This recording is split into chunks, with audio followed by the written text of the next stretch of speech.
space, we can actually change our community. Your speech was just absolutely fabulous. Change DC. This is a part of my life. And change the world for the better. And this is Social Movement 2.0. And now, the Rock Newman Show.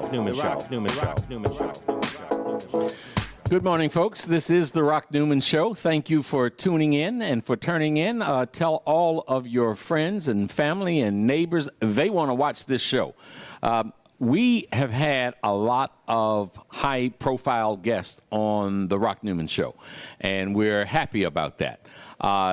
Tell your friends, call them. I'm going to give you a moment here to pick up the phone and call your friends and tell them to tune in, because this show that we have today is a show that I think that might be more useful for you than any particular show that I've done in the past. I mean, this show is about you. I will get to that in just a moment. Before I do, let me say that I am broadcasting live today, September the 28th, 2013, from Busboys and Poets at 14th and V Street, Northwest Washington, D.C. Today is September the 28th. It's another beautiful day in the Washington, D.C. metropolitan area. We call that the DMV. That's for D.C., Maryland, and Virginia, for those of you watching around the world who might not know that. We have an action-packed lineup, a very impactful lineup today, a very pertinent, relevant, timely lineup. We start off today with Michael Nathan, who is the founder and CEO of the Good-Thrift Benefit Corporation.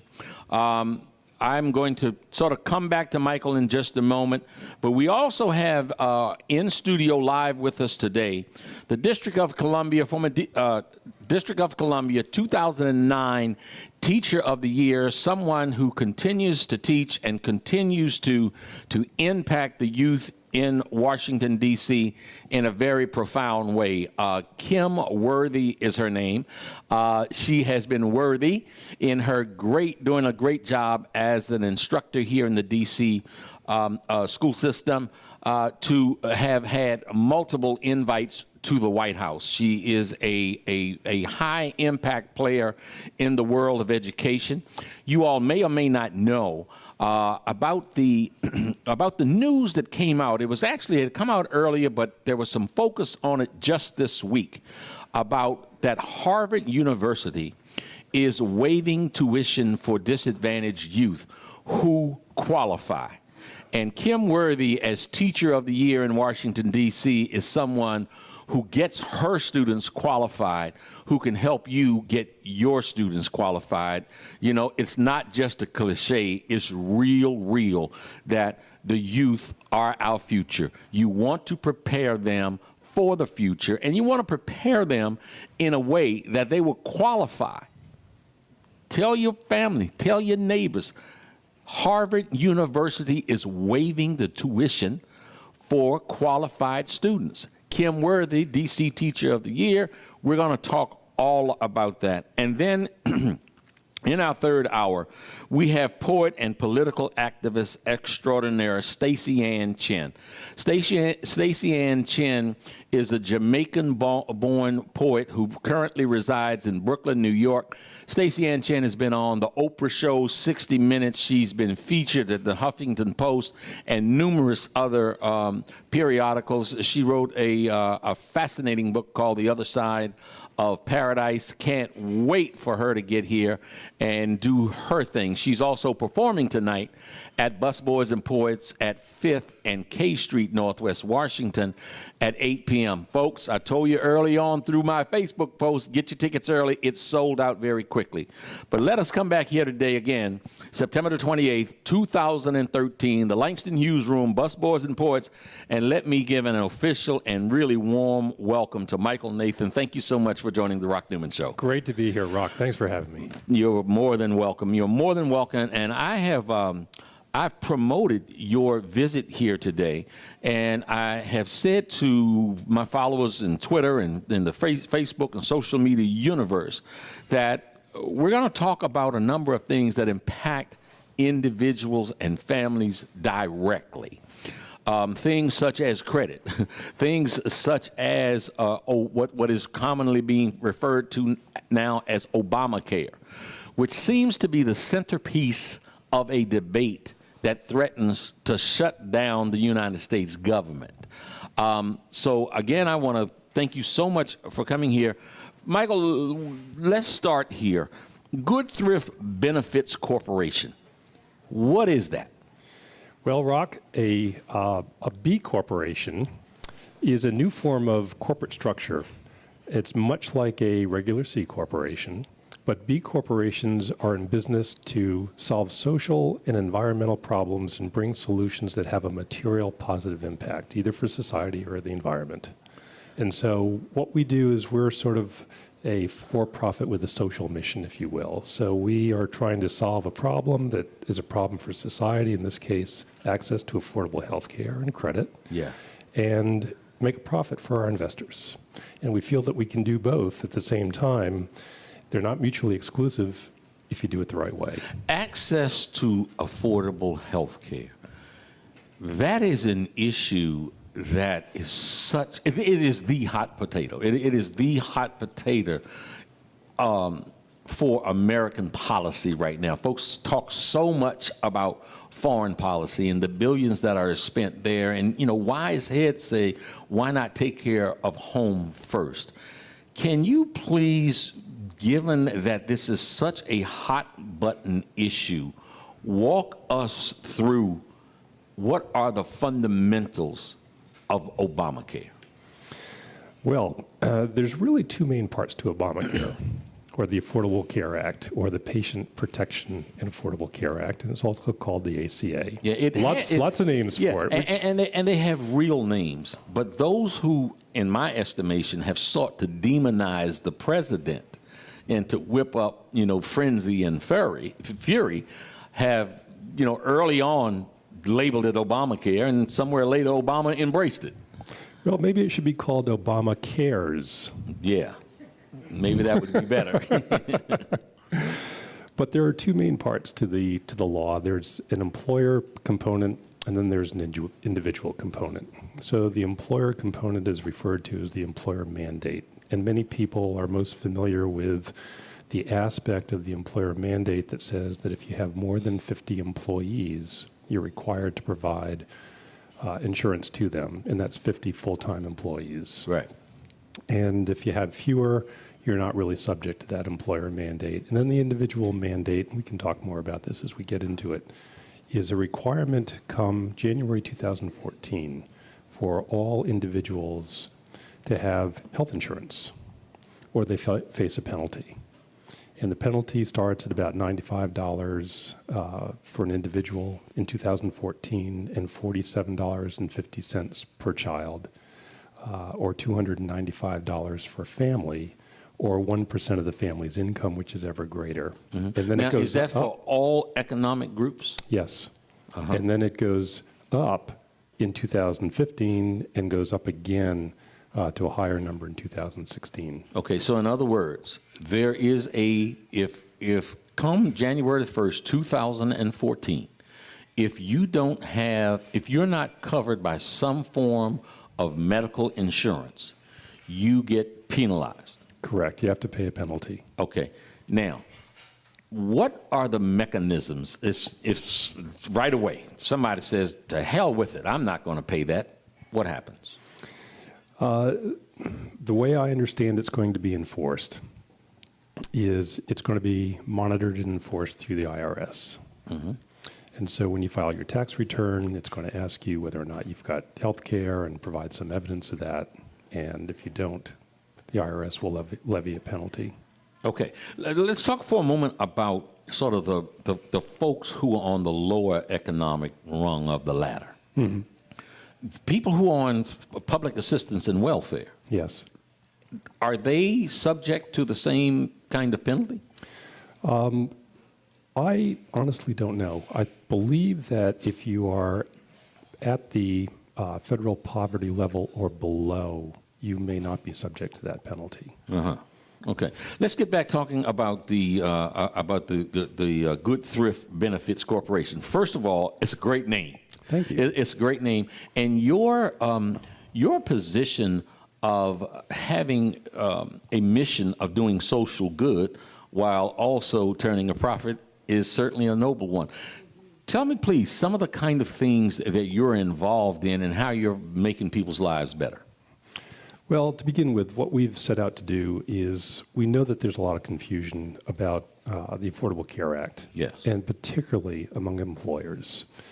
One of the aspects of the Affordable Care Act that virtually no small and medium-sized employers knew about before I started talking to them about it was the requirement to provide a notice and education to their employees about the new health insurance marketplace and exchanges that are opening up on October 1st. Right. And to provide that notice in writing to their employees by October 1st. Mm-hmm. And when this... So I just kind of want to repeat that here. So yes. Employers are required by the law, by that law, to notify their employees of what? About the health insurance marketplace and exchanges that are opening on October 1st. Okay, and what I'm hearing you say is most employers didn't even know that. That's correct. Until you started to talk about it. So, we could call you a pioneer here. I'm not so sure about that. Well, you're blazing new trails, at least, informing and educating a lot of the uninformed and uneducated about this particular bill. Well, we felt it was important to do that. A, because they didn't know about it, they were confused, they faced a penalty if they didn't do it. Mm-hmm. The Department of Labor about 10 days ago decided not to levy that penalty against employers who did not provide the notice on October 1st, but they're still required to do it. And the government is relying on employers to let their employees know that if you don't have health insurance, or if your cost of the insurance that I provide to you as an employer is exceeding 9.5% of your income, mm-hmm. you can go on to the exchanges that are opening up on October 1st right. and shop for a plan that might cost you a lot less. Mm-hmm. If you don't have coverage now, it's a good way to shop. Right. And if you are paying a lot for your insurance now, let's say you have insurance, but Sure. you're paying an arm and a leg like a lot of people are, Sure. it's going to be a good opportunity for individuals to shop for a much more affordable plan. And the real new thing here is that they may qualify for a tax credit that they can put towards their premium to lower their cost of the health insurance. And it's remarkable. Some of these tax credits, and I've run some numbers, and we can talk about this as examples. I would like to, sure. It's just remarkable. And can you give an example or two? Yes, absolutely. So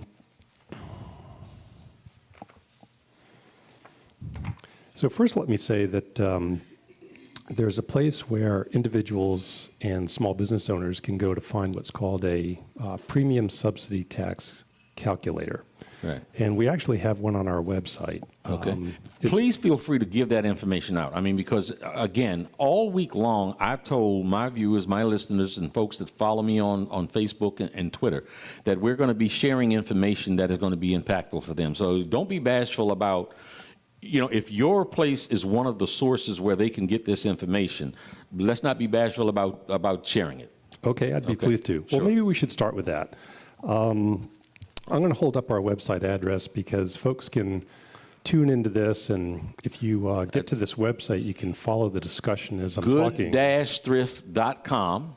Yes. ACA 71441. Telephone number 410-934-0858. Folks, this is material to you and to your economic situation. Pay attention here. So let me just explain. You can access our website in two ways. First is you can go to good-thrift.com, or you can text ACA to this number, 71441. Okay. Two ways to access it. And once you're there, we want to talk about this subsidy calculator. Yes. If you go to the page that says employees, and I'll just show you a little picture of our website. This is what it'll look like when you land there. Okay. And along the top here, you'll see employees. If you click on employees over on the right-hand side, you're going to see a picture of a tax credit subsidy calculator that looks like this right here. It's this blue one. Mm-hmm. Now, the Kaiser Family Foundation are the ones that have made this calculator available. It's also available on their website. And when you go to our website and click on that calculator, the picture of the calculator, it'll take you to the Kaiser Family Foundation website where the calculator resides. Once you're there, it allows you to put in information about what state you live in, what your income is, how many people are in your family, how many adults, how many children, what the ages of the adults are, and whether or not you smoke. And then it will tell you about what you'll pay for a health insurance plan that is what they call the silver level. And they break it into 4 levels, and they call them metal tiers.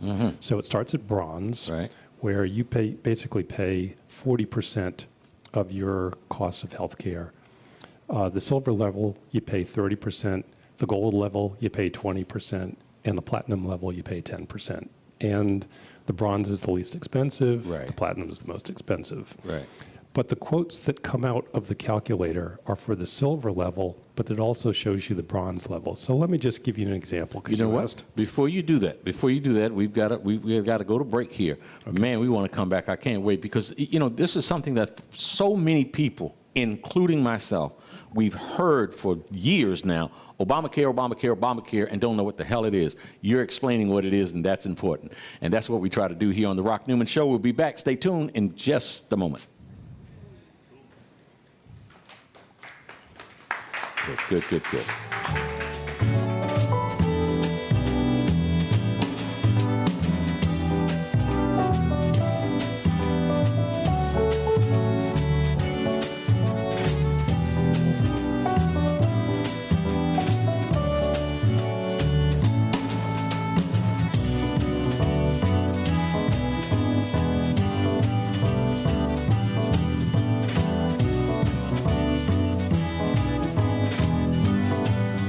Now, tell me, please, how the tax credit part works. Do they have to pay the premium in advance and they get something back? Or are they able to calculate and let the insurer know? I mean, because of some kind of way, there's got to be an insurer buy-in here. Yes. How does that work? The insurer bills the insured the lower rate and receives the subsidy from the government directly. Right. Gotcha. Yes. Now, for this person who would pay $898 a year or $74.83 a month for a silver level plan, could take a bronze level plan and pay zero. And the remarkable thing about this insurance is it has standard benefits that are really quite good. It's got a wellness component to it, but the benefits that come with these plans are comprehensive. You know, when I became aware of you, and I think one of your associates, one of your partners, Mike Jones, who I've known for quite some time, he informed me of this. He educated me about this, and instantly I thought how valuable this would be for our viewing audience. But let me tell you something. I'm not 100% altruistic here. I pay almost $1,800 a month in medical insurance. Man, I want Obamacare to work, and I want my stuff to get reduced. I want a reduction. Yes. Now, you know, I haven't talked about my financial situation or anything. However, someone like myself that's paying that kind of premium just for my wife and I, where do we fit in here? Do we get any kind of benefit of this, or not so much, or what do you think? Well, I'd recommend that you use that calculator and put your own income in there and your own situation, your age, and what have you. Your age for your wife and yourself. Right. And hit the submit button. Yeah. And it'll give you an idea of what you would pay, what your tax credit subsidy would be. Right. And everyone's situation is a little bit different. It depends on where in the country you live. It goes by cost of living. Yeah. And use the calculator to get a good idea of what you would expect to pay when you go on the exchange and buy your insurance that way. Right. And you only get the tax credit subsidy if you use an exchange. And I will say that not every state has an exchange up and running yet. Maryland happens to be one that does. Yeah. I was reading literally this morning in the Washington Post. There's a front page story talking about some of the challenges of this. And of course, again, Obama's detractors are piling on that, first of all, this is a massive, massive undertaking that for generations this country has been trying to put in place. And there are going to be issues, there are going to be challenges, there are going to be glitches. Yes. But man, you see the opponents piling on. And I, in my own head, just to speak from a political point of view for a moment, my sense is that the Republicans are fighting this tooth and nail, and to some extent, I believe that the fight is sinister. Sinister in the sense that they figured out that this can be valuable and very popular with the electorate across the board when it kicks in and is working smoothly.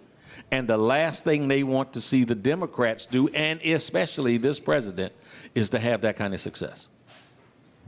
I know you're with the Good-Thrift Benefits Corporation, but you care to delve into that politically at all? There are so many people talking about this on the political talk shows. Yeah. That there are two sides to this argument, but I will say this, is that my view is that when this program first rolls out, there are going to be glitches. Yes. Nothing really works right, that's this Yes. big the first time. And people are going to point to those glitches and say, aha, we told you so. This is going to be a train wreck. Sure.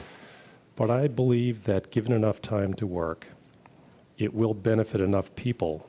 And over time, the glitches will get ironed out. And it's going to take a little while, but I believe they'll get ironed out where this program will truly benefit a lot of Americans and ultimately will benefit a lot of employers, because employers who offer health insurance to their employees who have fewer than 25 full-time employees can actually go on the exchange, shop for a plan, get a tax credit of up to 50% of the premiums they pay for their employees. Right. And employers who have 50 or fewer full-time employees can also go on the exchange, shop for a plan that might be more competitive than they're paying for today. Right. And might be able to bring the cost of their coverage down for their employees and transfer some of the administrative work that goes into managing a plan over to the exchange. Can you quickly explain before we go to our next break what the difference is, the fundamental difference between what we have now, Obamacare,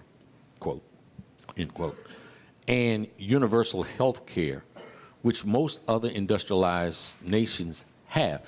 And to that extent, I want to give one quick example. In 1993, a very dear friend of mine, after a big fight in Las Vegas, had a massive stroke.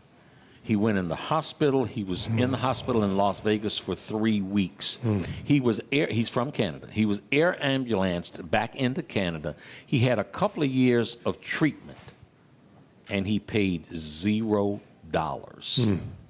Now, that would have wiped out just about every family that I know that either didn't have insurance, or even if they were paying 20% of what his bill would be. So again, back to my question, can you explain to us quickly the difference between Obamacare and universal health care?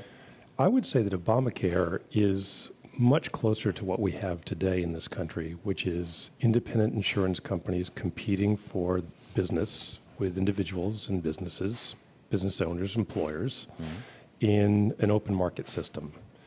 What Obamacare, or the Affordable Care Act, does is it creates these exchanges to promote more competition on price between the insurance companies and make it easier for consumers to compare plans and price and shop in a more transparent way.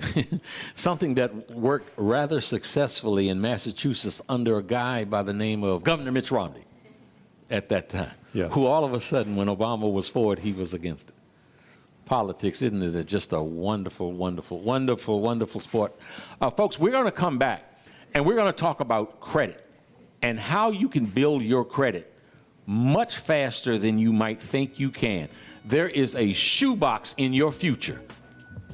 Stay tuned. We're going to give you that shoebox on the Rock Newman Show when we come back.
This is Leprechaun Tim Pohanka from Pohanka Nissan and Pohanka Hyundai. It's hard to be down on your luck when you're Virginia's first choice for new Nissan and Hyundais, but I need to sell 60 cars this week. Right now, I'll pay you big bucks for your good luck. Bring down any good luck charm you've gotten based on the sale price of the car you choose. I'll give you up to $4,777 off any nicer, newer car this week. Today, your lucky penny is worth plenty, up to $4,777 off any nicer, newer car you want. Stop moping and hoping you'll get approved. With my For the People credit approval process, the banks are looking to get lucky and lend to you, even if you've been turned down before. Bring me any good luck charm and I'll give you up to $4,777 off any nicer, newer car today. Hurry, once I get rid of 60 cars, the luck runs out. All offers require bank approval, so call us at 1-800-POHANKA, visit Pohanka Nissan and Pohanka Hyundai on Route 1 in Fredericksburg, or better yet, log on to timpohankaforthepeople.com. And when we make a deal, I promise it'll be your lucky day. I'm Tim Pohanka, and I'm a leprechaun for the people.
My baby drives a handcuff.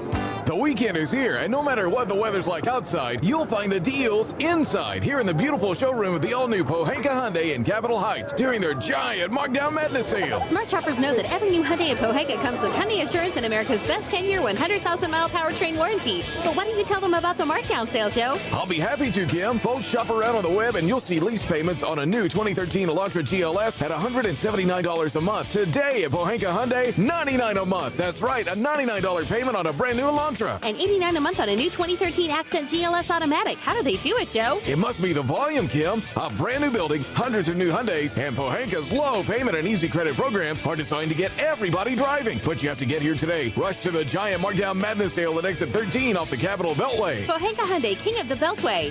All financing for a limited term on approved HMF credit. My baby drives a handcuff.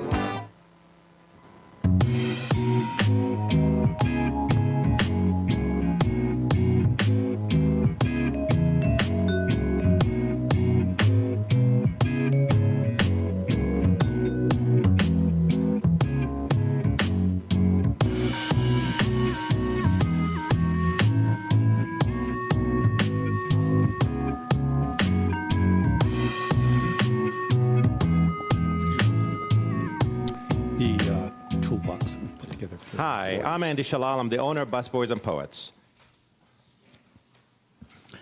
Welcome back to the Rock Newman Show today, Saturday, September the 28th, 2013. My guest in studio at the Langston Hughes Room from Busboys and Poets is Michael Nathans. Coming up in the next hour will be Kimberly Worthy, 2009 District of Columbia Teacher of the Year, and someone that's going to talk to us about educating her children and educating your children, preparing kids in a way to be qualified for almost something that it's considered to be like a grand prize, to be eligible to go to Harvard University tuition free.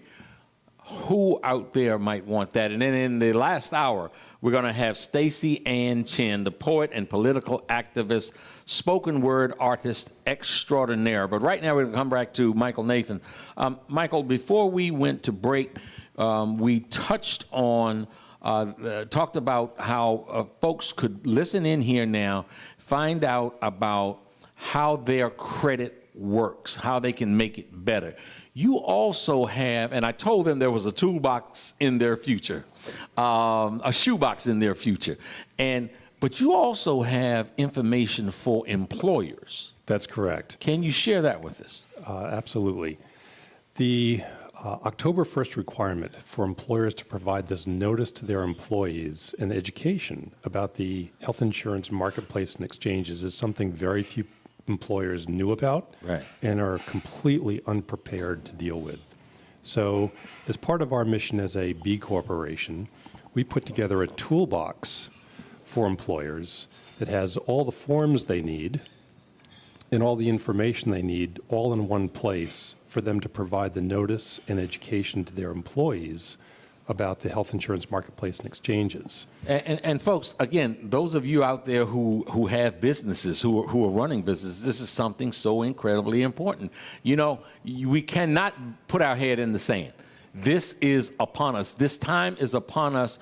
I, for one, strongly believe that this is something that at the end of the day is going to have a great positive impact on this country, that it is going to spare families and businesses the disaster that that happens to them when they are hit with these big health maladies.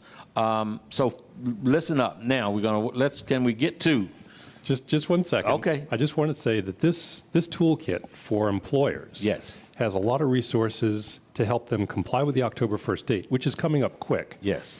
But even if they miss that date, it's better to provide that notice, even if they provide it late, than not provide it at all. Right. And we make the toolkit available to employers for no charge. For no charge. It's free. It's on our website. When you go to our website, it looks like this. Go to the employers page. And when you hover over your mouse over the employers page, you'll see the ACA resource and toolkit. Right. It's password protected. So send us an email, fill out our contact form, and we'll send you the password. You'll be able to get in, have access to the toolkit, And then in addition, on our website, on the employers page right here, you'll also see a webinar for employers that's pre-recorded. We have a 30-minute version and a 60-minute version where employers can actually hear the instructions about the October 1st notice requirement and how to use all the documents in this toolkit here. So we try to make it self-serve, but we're also willing to talk to employers and particularly meet with employers that would like our help. And we can meet with employers regardless of where in the country they're located. We have a team that can be on site, with a day or two notice. You said without charge, and that's obviously an incredible service. Someone has the question, and that someone would be me. So, like, what's the catch? I mean, you say, well, you're doing all of these good things. You do this here, and at the end of the day, what becomes the benefit to the Good-Thrift Benefits Corporation beyond just good service? How do you make the cash register ring? Yes, great question.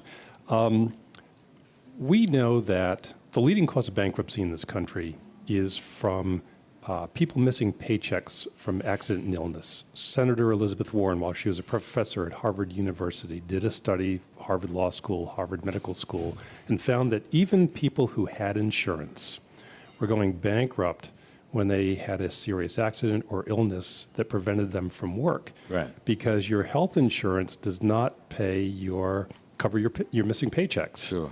Sure. The payments go to doctors and to the hospital and to the providers to pay those bills. Right. But while you're out of work and your pay is not coming in, how many paychecks can the average American afford to miss before they can't pay the rent, buy the groceries, and that sort of thing? Sure. So what we specialize in is making supplemental benefits to plug those holes in major medical health programs available to employees through employers, where the employee gets a 40% discount on the premium and gets to pay the premiums pre-tax.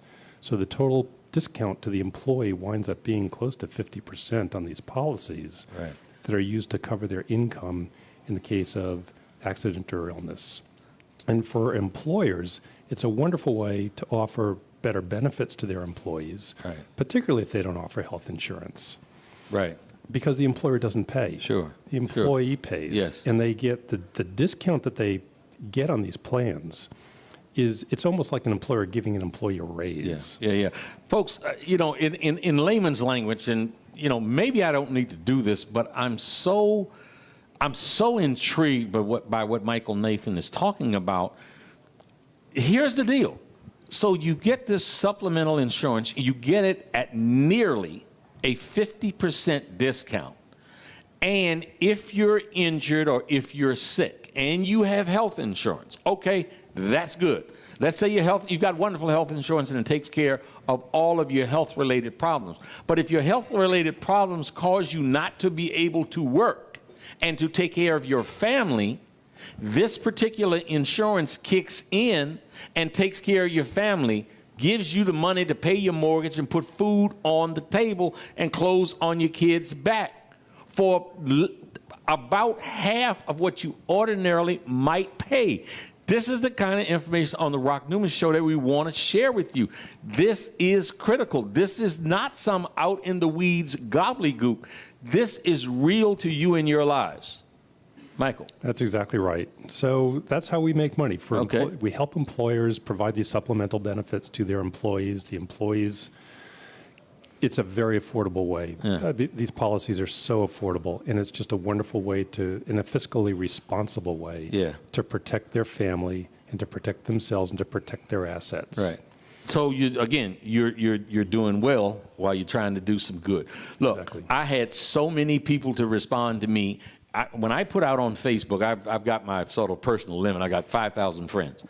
Man, most people do not like to put their sort of negative news out publicly. You always see the good stuff. Yes. My inbox was loaded up. My private box was loaded up when I talked about people being able to improve their credit and there being hints to be able to help your financial situation by more solidly building your credit, having good credit, knowing what to do to try to get better loans and that sort of thing. And most people are lost. They don't understand the credit reporting or anything else. Help us out.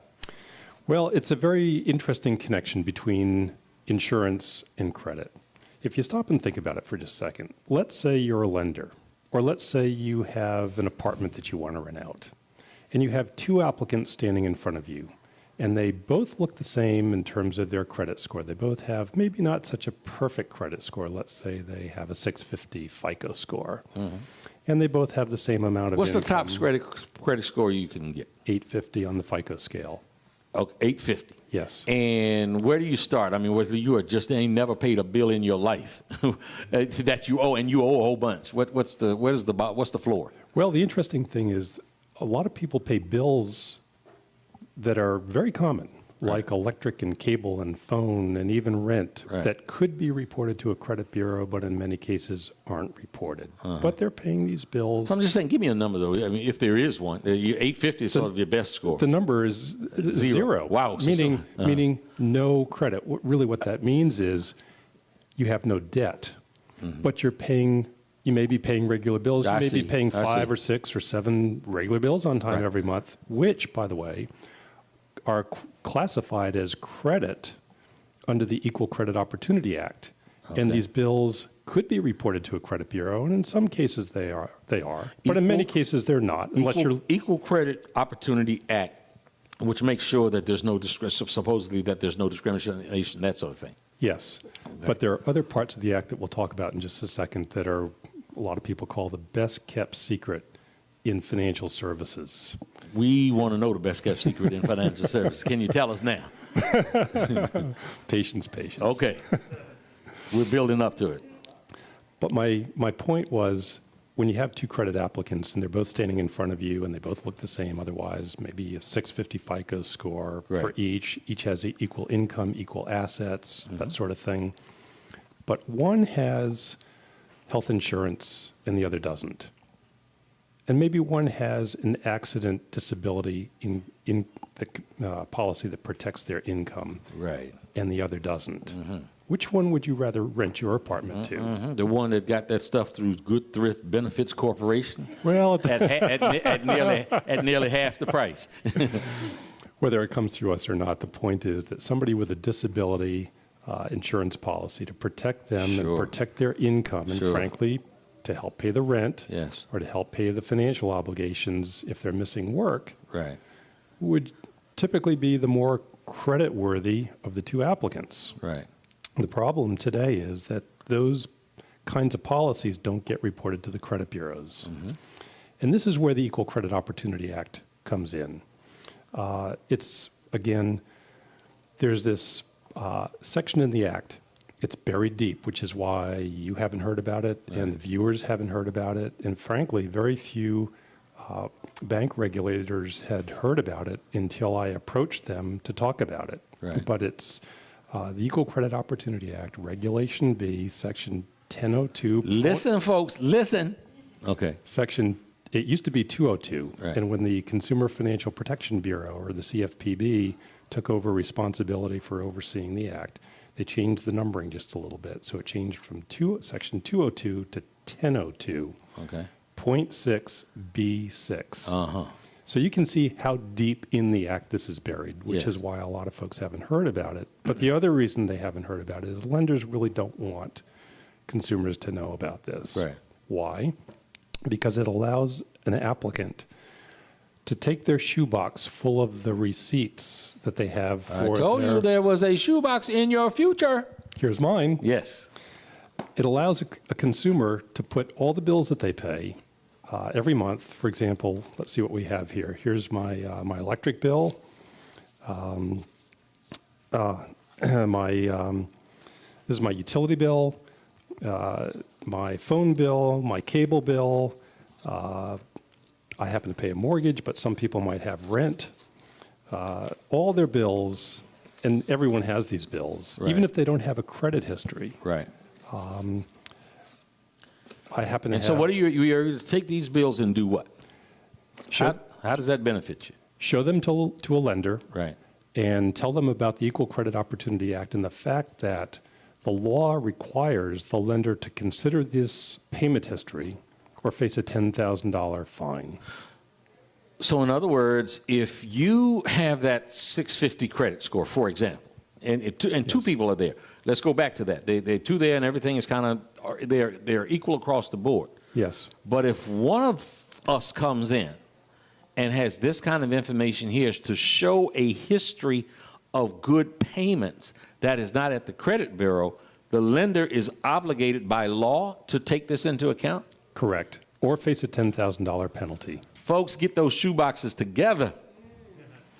Now, this is a lot for consumers to remember. So what I've done is I've published a guide called Shoebox Credit. 3 steps to take before your next credit or employment application. Correct. And you say, or employment application. Why is that important? Employers consider your credit history in some cases before they'll hire you.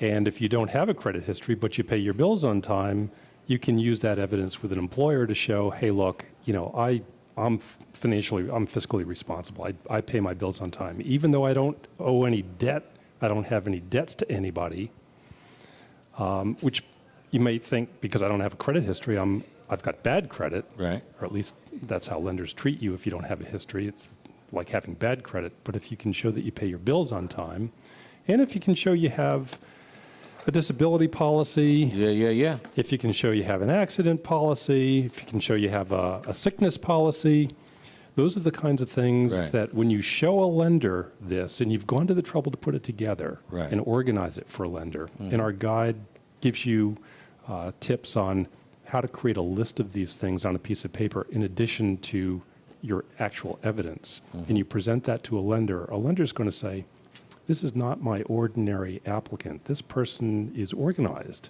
Right. They are informed. They know about the law, but they're paying attention to their finances. And that's, frankly, the kind of borrower I'd prefer to work with. Yeah. Michael, let me ask you, we've got a minute left. What would you say, you know, you are a wealth of information, a wealth of knowledge. Thank you so much for coming on the show here today. Hopefully, you know, folks have paid attention to what you've had to say. Sort of as a wrap-up, talking to the individual, whether it is, you know, if you can combine the Obamacare and the credit, give me sort of a 1-minute speech that makes you the greatest person in the world. What makes me the greatest person in the world is my wife, that's who's sitting over here. But speaking about political correctness and correctness. But I would say that there's a lot of information on our website. I would encourage visitors to go to good-thrift.com. Whether you're an employer, you can access our toolbox for the Affordable Care Act there. Right. You can contact us. We'll provide consultation to you. You don't have to buy anything from us for that. We do that for free. We can help you offer supplemental benefits to your employees to make them happier and more financially secure and give them a good price. It's almost like giving them a raise. And then we can, for individuals and employees, they can go onto our site and learn how to use supplemental benefits by watching a video on how to protect their income and learn about the Equal Credit Opportunity Act, Regulation B, and find the Shoebox Credit Book. And they'll also find a discount coupon on our website for the book so they don't have to pay retail. When I leave here today, I'm going to good-thrift.com. Thank you so much for appearing on the Rock Newman Show. Thanks for having me today. Folks, thank you for watching. Coming up, Washington, D.C., 2009 Teacher of the Year, talking about your children and how you might prepare them for a better future by getting a better education, how you might prepare them to be prepared to accept entrance into Harvard University tuition-free. Stay tuned. We'll be right back in a few moments.